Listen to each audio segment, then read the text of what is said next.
Terça-feira, como sempre, você já sabe, é dia de fatos da semana.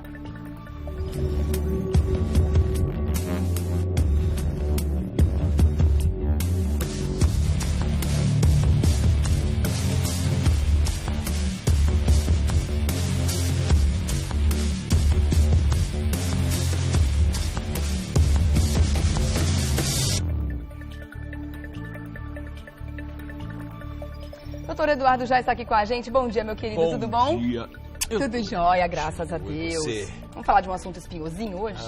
Como sempre? Faz tempo que nós falamos só de espinhos, né? Faz tempo que a gente não tem um assunto light, né, nossa vida tem sido cutucadas por esses espinhos, A gente né? fica tentando desviar deles. Vamos ver como dessa vez, ó. Vamos falar dos cortes no orçamento do governo em uma coletiva em Brasília, que não contou com a presença do ministro Joaquim Levy, ministro da Fazenda, né? O governo anunciou os cortes no orçamento para este ano 2015. Vamos dar uma olhada. Na semana passada, o governo federal anunciou um corte de gastos, que deve economizar cerca de 70 bilhões do orçamento da União.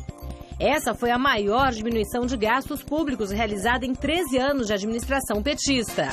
Nenhum dos 38 ministérios foi poupado, nem mesmo projetos sociais como Minha Casa Minha Vida. O corte atingiu ainda 25 bilhões de reais do Programa de Aceleração do Crescimento, que seria o equivalente a cerca de 38% de seu orçamento. Segundo o Ministério do Planejamento, foram priorizados os chamados projetos de infraestrutura e em fase de conclusão. Os cortes foram anunciados com 3 meses de atraso, na data limite prevista na lei, e devem ajudar agora no esforço fiscal do governo para fechar as contas e alcançar a meta de superávit primário, que é a economia do governo para o pagamento de juros da dívida. Bora tentar entender essa história, então, doutor Eduardo. Vamos começar do começo? Vamos pegar o começo da história? Tentar. Tentar, porque é um aralhado de situações aí que ocorrem simultaneamente. E situações, muitas delas, bem contraditórias. Daqui a pouco a gente fala também sobre isso. Mas antes, eu queria que você explicasse pra gente o seguinte. Quando o governo fala em ajuste fiscal, porque precisa acertar as contas, porque precisa enxugar, precisa, enfim, fazer cortes no orçamento para 2015, porque o dinheiro acabou. O que o governo está querendo dizer com isso? O que é quando o governo fala o dinheiro acabou? Na verdade, isso é um reflexo das medidas adotadas há algum tempo atrás. Ou seja, a questão de subsídios que foram patrocinados durante um tempo pelo governo. Desoneração. Desoneração, a questão de IPI, redução de IPI para algumas atividades, com o objetivo de aumentar, ou seja, aumentar a arrecadação através do incentivo do comércio, da indústria, dos serviços, através sobretudo. Da movimentação da economia. Na verdade, é uma estratégia até, de uma certa forma, interessante, porque quando você reduz o valor do produto agregado, obviamente você tende a circular. Então, mas foi um tiro no pé? A gente pode considerar que foi um tiro no pé, porque agora estão tendo que voltar atrás em muitas das coisas que foram feitas, inclusive coisas que foram bandeiras de campanha, né, da presidência. A leitura que eu faço, e que você colocou muito bem, a questão, para mim esse governo é um governo contraditório, né, porque na verdade ele toma uma medida com o objetivo de atingir uma determinada situação, ou seja, melhorar a situação do brasileiro, né, só que o preço dessa tentativa de fazer com que o mercado aqueça, que a economia possa girar com muito mais velocidade, né? Isso foi demonstrado pela falta de crescimento do próprio PIB. Né? O PIB é o que mede, né, o tamanho da economia, o crescimento do país. Acontece que o governo fez todo esse incentivo, ou seja, desonerou folha, como nós já colocamos, reduziu, manteve IPI reduzido, para o PIB aumentar. O PIB não aumentou, ele se manteve estagnado e o país não cresceu. Então, o que acontece? Chega uma hora que o cheque especial acaba, e foi o que aconteceu. Esse ajuste fiscal que o governo está tentando, né, é justamente aquela questão que foi abordada lá atrás, ou seja, todos esses incentivos que foram dados. E agora precisa o quê? Retomar isso, precisa voltar aos patamares na sua normalidade. O IPI, ou seja, acaba com os incentivos do IPI, acabou com a desoneração da folha, tudo isso terminou. E para isso tem que fazer o quê? Uma contenção, né? Ou seja, reduzir os gastos. É como na sua família, né? Se você começa a fazer cada vez mais dívidas, chega uma hora que você fala, para tudo e vamos rever. As contas, e foi exatamente isso, essa é a leitura que está sendo feita. Só que o preço ele é muito alto, né? Ou seja, quando você começa a cortar de dentro para fora.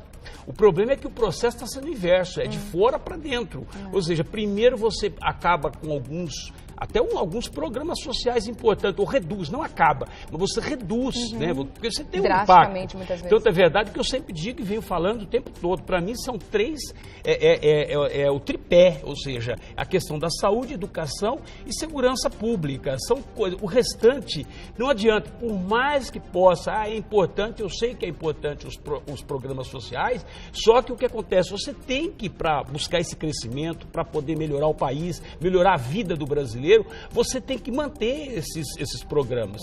É a mesma coisa, só para você ter uma ideia. Foram 3 ministérios que foram atingidos.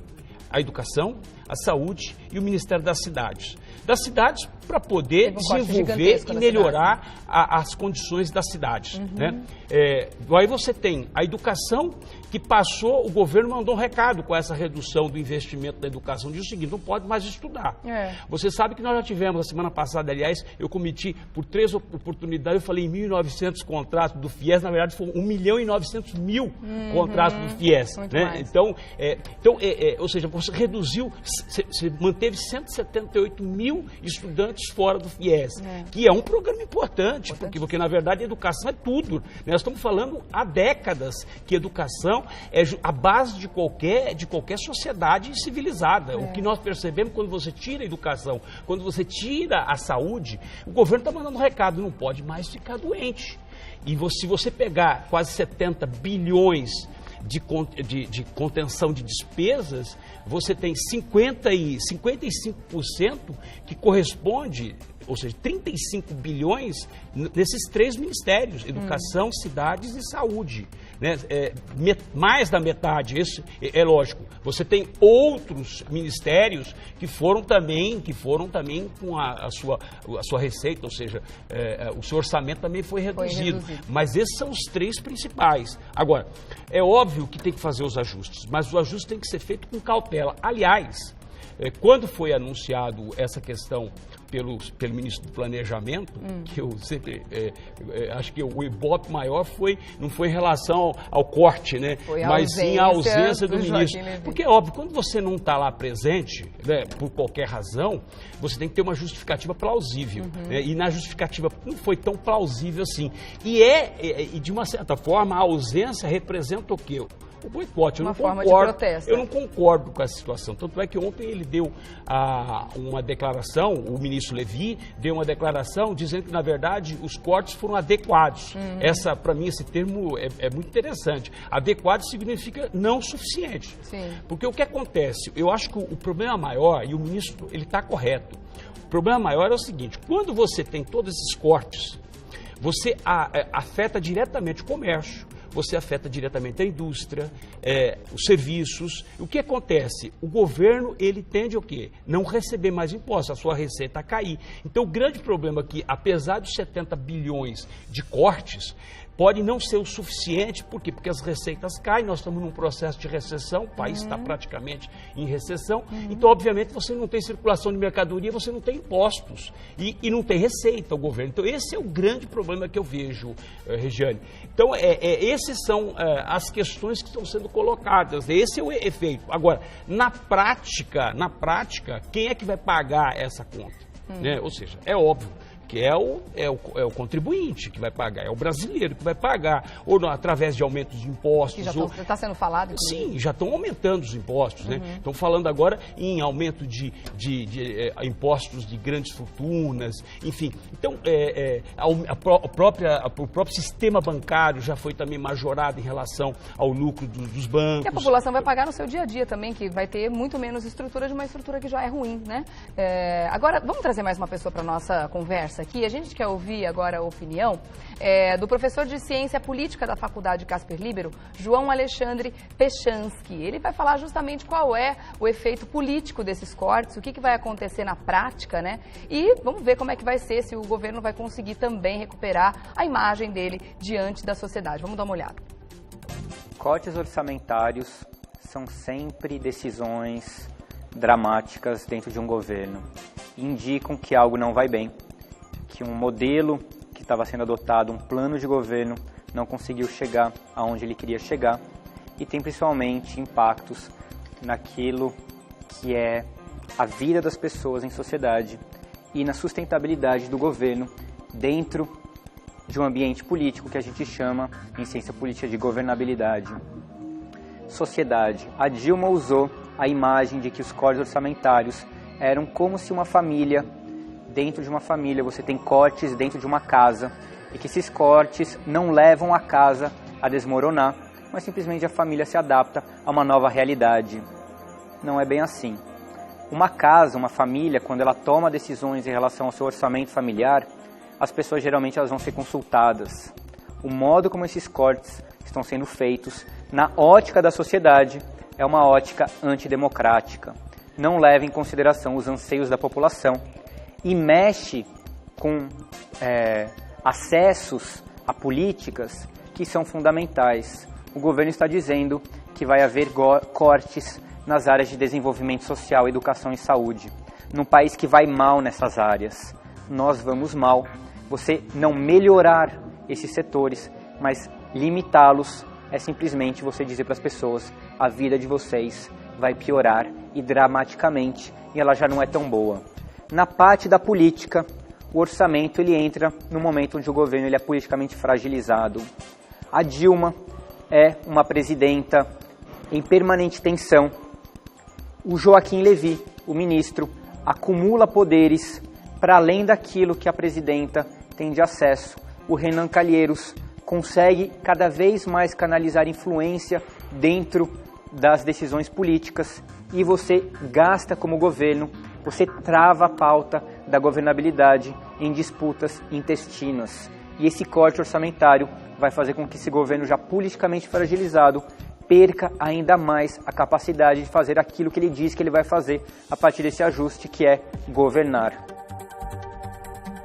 Pois é aquilo que a gente estava comentando, né? Essa comparação que eles fazem com família, né? Chamando todo mundo para dividir a conta e dizendo que, assim como a família quando está com as contas apertadas precisam refazer as contas, assim como a gente já falou aqui, o governo está fazendo da mesma forma. Só que, na verdade, na nossa opinião, está cortando aonde não devia cortar, né? Assim como a comparação que ele fez, não pode cortar em situações essenciais. É a mesma coisa que você fazer reunião com a família e dizer: olha, a conta está apertada, a gente vai desligar a água, vai desligar a luz e vai fechar a conta da farmácia. Mesmo tendo gente aqui que toma remédio controlado e precisa tomar todos os dias. Quer dizer, não dá para cortar em situações tão elementares, tão necessárias para as pessoas, como você mesmo comentou. E ao mesmo tempo a gente vê, por exemplo, essa queda de braço, a questão da previdência, estão querendo tirar o fator previdenciário, que é uma coisa boa por um lado, mas aumentar o rombo por outro. Está meio estranho, está meio contraditório, porque vai aumentar o custo do governo com relação ao INSS, a Previdência, se isso passar. Regiane, quando eu disse que o governo está fazendo um ajuste de fora para dentro, porque na verdade o que deveria de ocorrer é o ajuste, ou seja, as contenções pelos próprios ministros, pelos ministérios. Você tem 38 ministérios. Agora, debaixo dos ministérios, ou cada ministério tem muitas secretarias. Ou seja, você tem um funcionalismo público que incha, você sabe disso, nós sabemos disso. Então, por isso que eu digo para você, quando você passa a navalha na carne, você tem que passar de dentro para fora. Não pode ficar. Eu vou dar um exemplo. A questão da adequações do anexo 4 da Câmara dos Deputados e a construção do anexo 5, que estão chamando de shopping. Né? Ou seja, é um absurdo. O país numa recessão, numa crise financeira, econômica e financeira, e querem construir... bonitinho para ficar mais confortável para eles. E querem construir gabinetes, auditórios. Não é hora disso. Né? Hoje, você tem que, na verdade, a sociedade sempre colaborou, sempre contribuiu, mesmo porque porque você faz a força, né? Claro. O imposto vem, ele não pede, ele não diz para Não você, pergunta, olha, mas né? não pergunta se pode, Como o ele na professor verdade disse, né? impõe. Então esse que é o grande problema, por isso que eu falo que é de fora para dentro, ou seja, então o governo tem que se conscientizar e reduzir a sua fatia. O Congresso Nacional, ou seja, tanto a Câmara dos Deputados como o Senado Federal, são duas casas que efetivamente, é uma casa só, mas ela é dividida em duas, que tem que se conscientizar que não é hora de fazer os pagamentos daquilo que foi prometido politicamente, nas eleições, seja eleições diretas ou eleições indiretas que aconteceu. Então, não é hora de ficar pensando em pagamentos, nesses pagamentos políticos, que eu sempre digo, tem um preço. Claro. Isso. Então, você não pode, por exemplo, aumentar, como foi aumentado, a questão do fundo partidário, triplicar o fundo partidário. Aí você tem... Não, para as pessoas entenderem, né? Como a partir de agora, principalmente o partido do governo, não está mais querendo pegar dinheiro da iniciativa privada, das empresas, para ajudar no financiamento das campanhas, então vamos aumentar o dinheiro do fundo partidário de 200 não sei quantos bilhões para 800 bilhões. Você quer ver uma coisa? Você quer ver a irresponsabilidade agora, recentemente, do Congresso? O aumento do recurso, dos recursos do BNDES. Também. 50 bilhões. E o próprio presidente do BNDES já declarou que nos próximos 10 anos o BNDES terá dinheiro disponível para financiar a custo praticamente subsidiado, aí que não pode subsidiar financiamento, né? De quase 600 bilhões nos próximos 10 anos. Só para agora 2015, 50 bilhões de reais a custo praticamente zero, para entregar dinheiro, como entregou o ex-presidente do BB, né, para uma celebridade, 2 milhões de reais a praticamente juros subsidiados, né, lá do Banco do Brasil. Então, esse tipo de coisa não pode acontecer, né? Você tem que subsidiar, por exemplo, programas sociais, de ponta, lá na ponta. O resto você não pode fazer. Então, essa é uma questão, aumento do judiciário, né, ou seja, equiparação de salário dos defensores públicos, né, da União. Você tem a ampliação e a construção que nós já falamos. Então, por isso que eu digo, eu comecei falando que o atual governo, eu estou falando governo, não é só o governo executivo, não é o poder executivo, mas o legislativo também e o judiciário, ou seja, estão na contramão da história. O país precisa fazer ajustes fiscais e eles estão gastando cada vez mais. Então, esse é o grande problema. Por isso que tem manifestações e vai continuar as manifestações em função disso. Então, tem que ter coerência, tem que ter bom senso. Para finalizar, tem que ter bom senso nesse ajuste fiscal. O ajuste ele tem que ser de uma forma equilibrada, né, de uma forma que possa efetivamente todo mundo dar a sua participação e colaboração. Não é só a população e o contribuinte que tem que entrar com o pagamento. É óbvio, final, é o contrário. Né? E a gente tem que estar atento mesmo, viu, gente, a tudo que o governo está fazendo, a tudo que está sendo feito, porque isso vai repercutir de forma drástica, como a gente está percebendo, no nosso dia a dia. O nosso salário cada vez menor, a gente pagando cada vez mais para o governo e ainda sendo obrigado a ouvir que a gente está vivendo recessão e tudo mais. Você viu a declaração? O Haddad vai para a reeleição o ano que vem. Pediu que ele fosse liberado, que a União liberasse 8 bilhões de reais para São Paulo para fazer a reurbanização da cidade. Ou seja, agora não é hora disso. Agora não é hora de fazer maquiando a cidade, sendo que tem tanta coisa mais importante para fazer. É óbvio, tem programas sociais que são muito mais importantes. Pelo amor de Deus, né? São maus administradores, isso eles já estão provando por A mais B em todas as situações. Estava vendo matéria... Péssimos, né? Péssimos. Estava vendo hoje matérias mostrando hospitais, por exemplo, que falta remédio básico, mas eles têm lá estocados muitas próteses para cirurgias ortopédicas. Para os próximos 50 anos. Para os próximos 50 anos. E coisas que, inclusive, já vão estar vencidas daqui a 50 anos. Não vai dar tempo de usar. Olha o nosso dinheiro indo embora, aos milhões, aos bilhões. É nojento demais. Deixa eu agradecer ao professor de Ciências Políticas da Faculdade Casper Libero, João Alexandre Pechansky, que participou com a gente dessa pauta hoje. Muito obrigada pelos seus esclarecimentos também. Muito obrigada, doutor Eduardo, mais uma vez. Quem quiser me encontrar lá no Facebook, Eduardo César Leite, só... Obrigada por engrossar o couro com a gente sempre. Eu que agradeço. Boa semana para todos. Querido, para você também, obrigada, viu? Ótima semana. Até terça que vem, para a gente conversar sobre mais assuntos.